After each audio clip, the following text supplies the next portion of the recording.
French macaroons are one of the most iconic high-end pastries that are notoriously tough to make. Fortunately, I've made thousands of them throughout my career in the pastry industry. So I've packed this video full of tips and tricks showing you everything I've learned to save you from swimming in a sea of wasted almond flour. And for the record, I know they're properly pronounced macaron instead of macaroon, but I'm American, and these are way better than the traditional American coconut macaroons that get confused with these French beauties. So bite me. We'll be recreating one of Epcot's gorgeous raspberry lime macaroons to see how they hold up against our home cook recipes. Before we get going though, hit that like and subscribe button to get us to our first 1,000 subscribers. Let's head over to Epcot and see what we're working with. Nope, not that young anymore. Let's go get a pastry.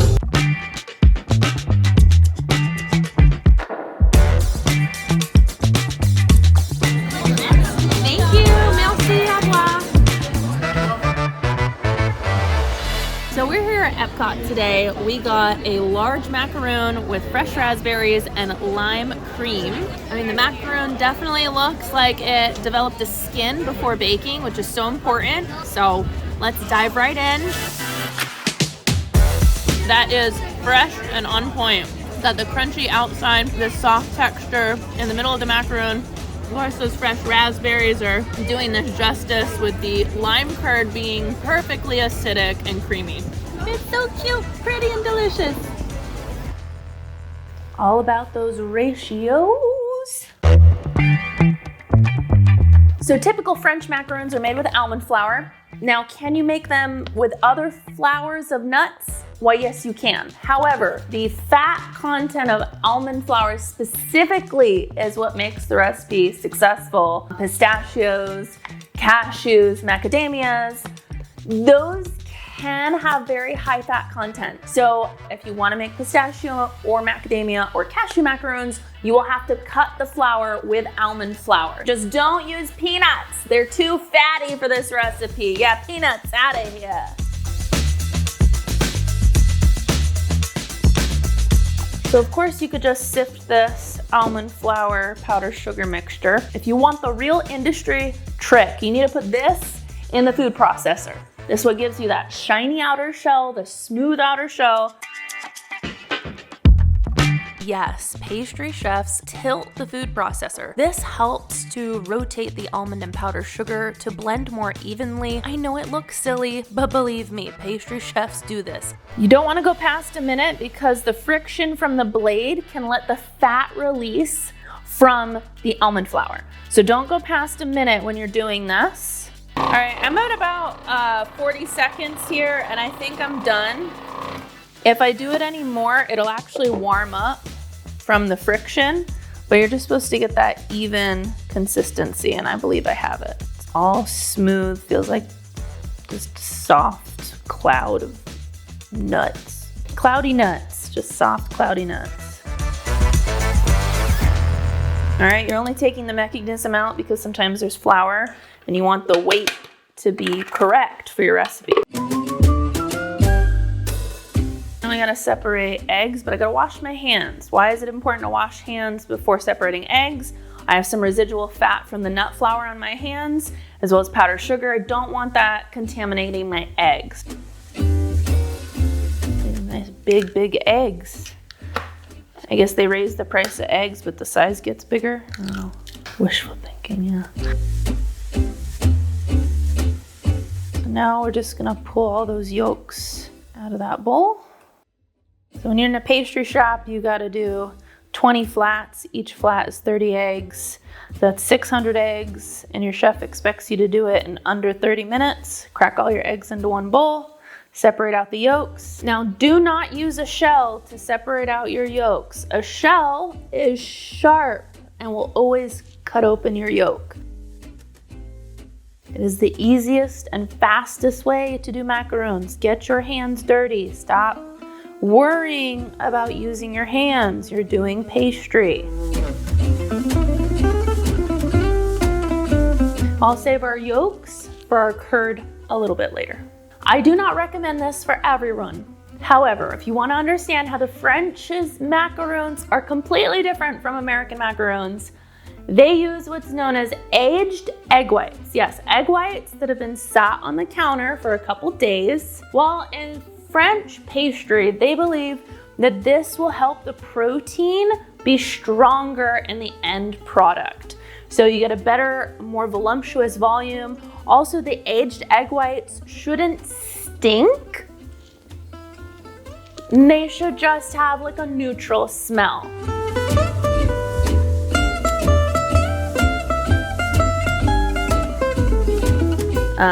That is a real industry secret there. So I'm gonna need about 400 grams of granulated sugar. That means that it's equal parts sugar to what you used in the powder sugar and almond flour. So if your almond flour is 400 and 400, that means your sugar is gonna be 400.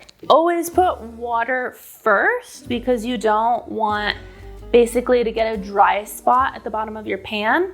And it's always half the amount of water to sugar. So if it's 400 grams of sugar, it's gonna be 200 grams of water.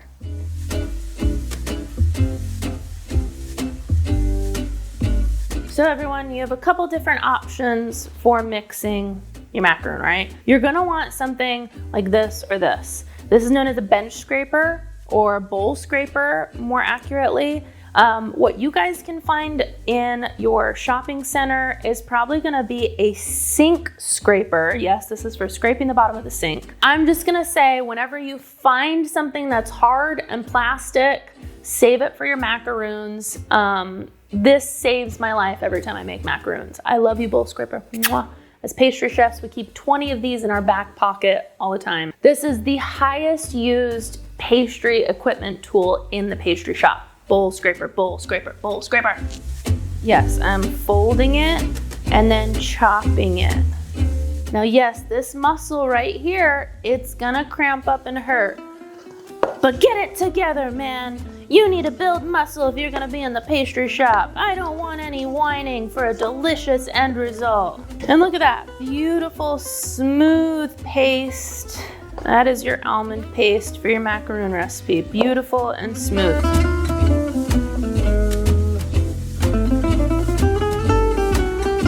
So the trick with cooking sugar is to listen.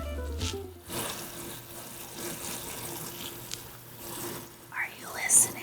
So when the bubbles have a lot of water content, they are moving fast, they are really loud. When they start to run out of water content, the bubbles not only get quieter, but they also get bigger. I can already see that there are less smaller bubbles and there's starting to be these giant big bubbles that pop. That's telling me that the water content has been cooking off. So you got your egg whites frothy like a cappuccino. Why? You want to build cell structure. Look at all those beautiful little bubbles in that KitchenAid. That is protein structure that you have created. That beautiful protein structure is gonna be glued into place by webs of sugar. Now, I highly recommend, if you're not familiar with cooking sugar, to use a candy thermometer. And we're cooking our sugar to softball, which means it's about 240 degrees Fahrenheit. Or better yet, go ahead and grab a utensil that has a loop on it, and you're gonna blow a bubble, just like you would when you were a child. But you're dipping it in sugar first. You see the glass window? Blow a bubble. That's how you know your sugar's cooked and ready. So everyone always messes this part up. Don't be afraid to pour your sugar down the side of your mixing bowl. This helps to cool the sugar and allows it to spin a web of sugar into those egg whites, which helps with the structure form on top of those protein egg white structures. The thing with meringue is you also should listen.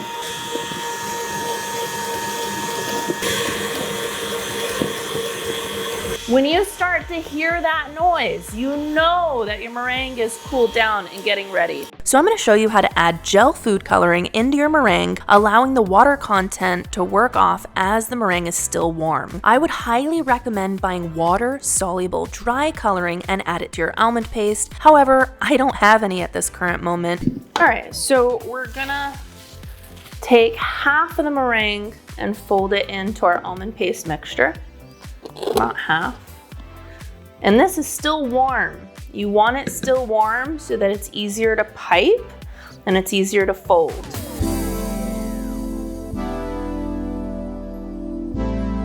Rest your meringue, plop it down in there, then you drop down. See, I'm not as harsh with folding it this time because I do need the air from the meringue to puff up the macaron and give us those little gorgeous little feet that are on macaroons. We always say you can take a test of the macaroon batter to know when you're done, and that's usually to like lift some up and let it drop into a V shape. And look, you make that like little V, make that V shape, right?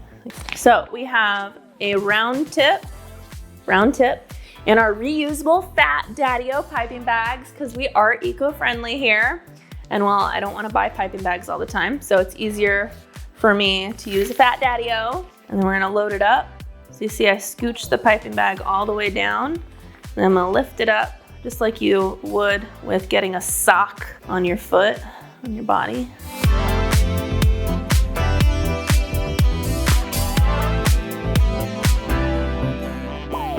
The one that was filling it is now in the middle of the piping bag mass.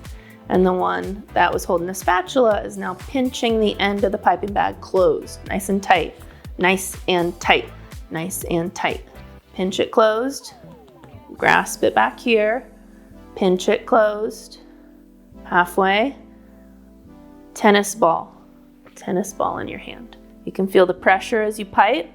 Now, piping large macaroons can be really difficult. I would recommend piping in the center and spiraling to the outside to get the overall large circle shape that you want. This is going to be something that you have to practice over and over again, but tapping the pan out allows the even circle to form. Disciplining your macaroons. Discipline, discipline, discipline. All right.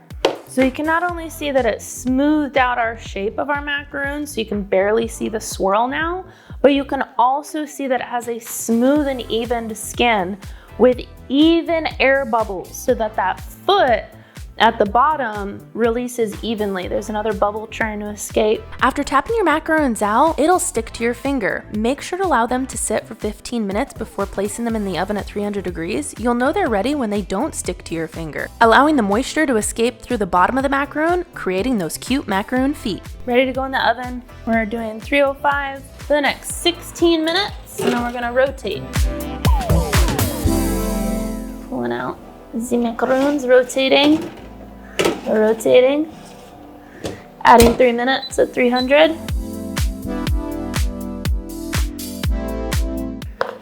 Look at that beautiful smooth shell.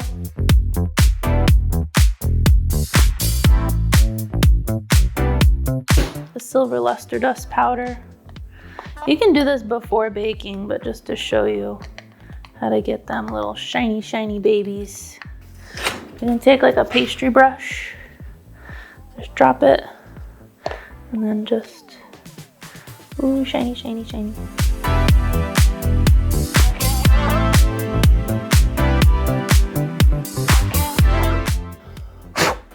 Like you can do that before baking, but like, that shit's gonna get everywhere.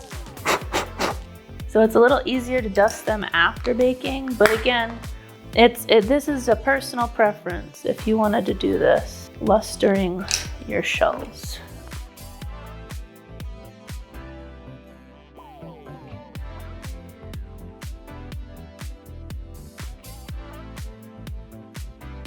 So I got these on sale, believe it or not, $1.50 a bag.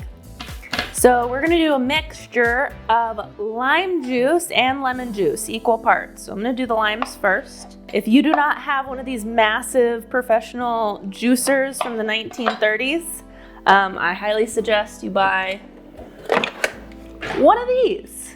A traditional modern day juicer, but it will take a lot of wrist effort.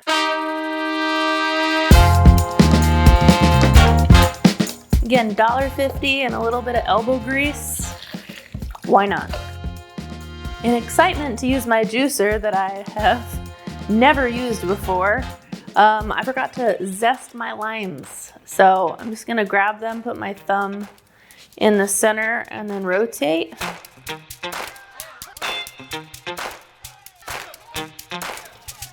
lime zest. Delicious.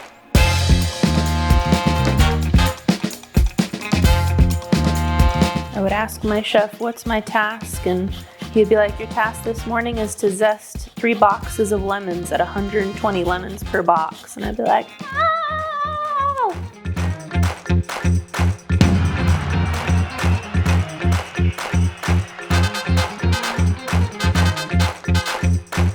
Half a cup of lime juice. Okay. I'm gonna do half a cup of lemon juice, so equal parts. So whenever you're making a curd, cream, or creme recipe, you're gonna wanna make a slurry, which means saving a little bit of sugar into your egg and liquid mixture. This allows your eggs to not curdle when you go to temper them later into the overall mixture. So why are we using cornstarch? Because it has to be pipeable. Making a slurry. You do it with your cold ingredients. You don't want to do it hot because then the cornstarch will start lumping.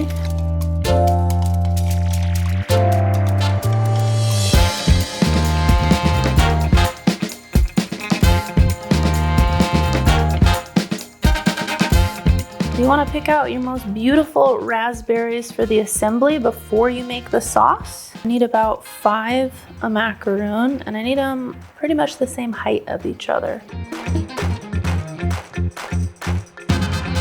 It's alive!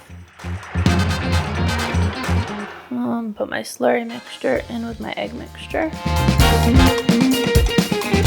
There's a little bit, it's called tempering your eggs. When you do this, you're slowly bringing up the temperature of the eggs.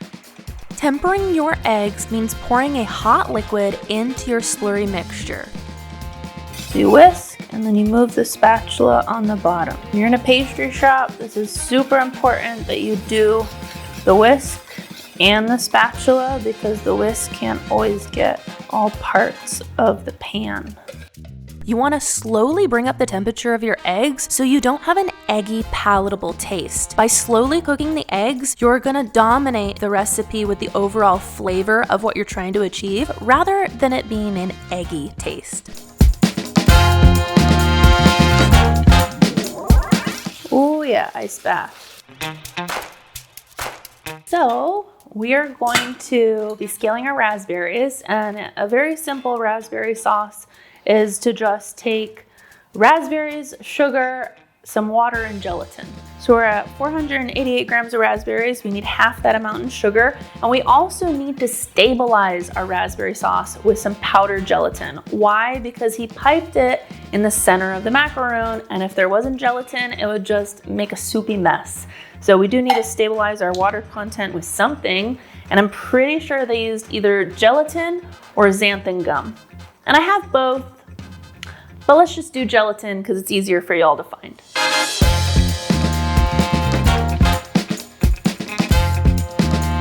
"20 grams of lemon juice in the pot. So you need that excess water while it's cooking, so as it evaporates, your raspberries don't burn and they stay the bright red color. So we are gonna put a lid on this as we want all the moisture content to stay in there until we're ready to start cooking it out and controlling that viscosity.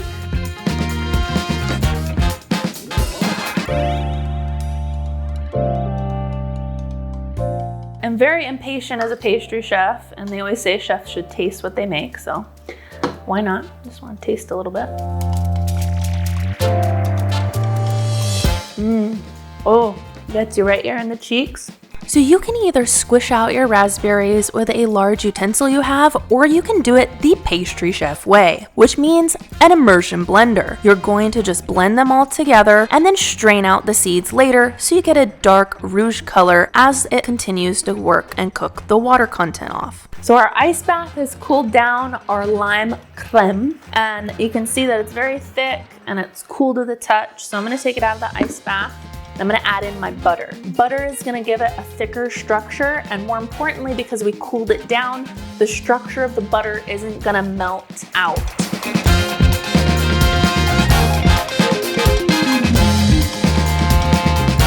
And put it in the fridge. The structure, you're setting out, I mean, a beautiful thickness. You see the dragging lines in the bowl. That's a good indicator that your viscosity is correct. Just one more taste. Beautiful, creamy, already thick. Still drops off the spoon, so we need to let it sit in the refrigerator. The butter did smooth out that acidity level. I still get it in my cheeks, but oh man, is that refreshing.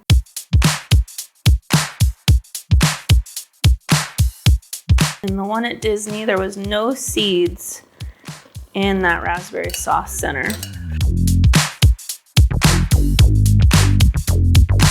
Back in the pot after we strained it. A beautiful red color.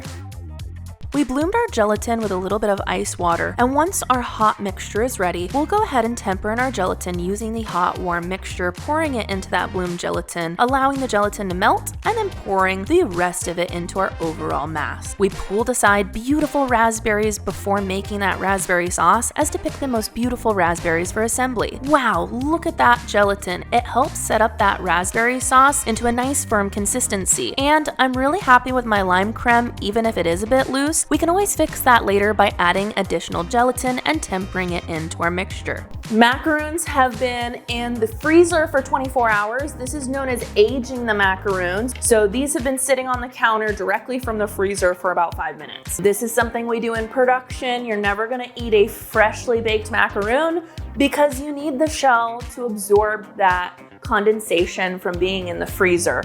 Now, macaroon shells can stay in the freezer for about 2.5 weeks to 3 weeks. They're a brilliant thing to prep ahead of time.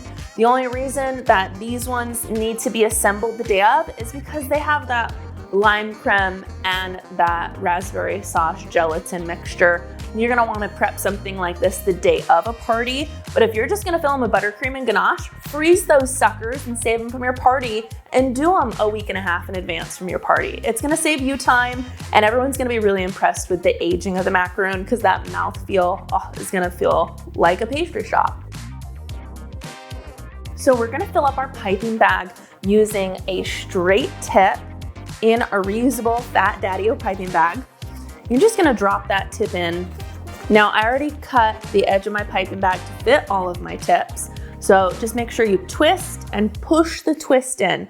This creates like a knot, so your filling, as you're filling your piping bag, doesn't fall out the bottom. Now you're gonna take the piping bag and roll it over like you would a sleeve, and then take your hand and cup it and put it underneath. So that again, you're holding it like a cup. You're gonna put your filling right in there. Scooping up a nice pile of our lime creme into our piping bag. You don't need to fill the piping bag all the way, as this will allow easier control of your piping when assembling. Place your raspberries first, and in the empty spaces between each raspberries is where you're gonna wanna pipe the lime cream. Now, using a soft pressure, allow a little bit of cream on the edge to not overflow, as it will sit at room temperature and will pool to the edge the warmer the cream gets. Look at the gorgeous yellow, red, yellow, pink. Now we're gonna go ahead and just do a small dollop with an ice cream scoop of our raspberry gelée in the center.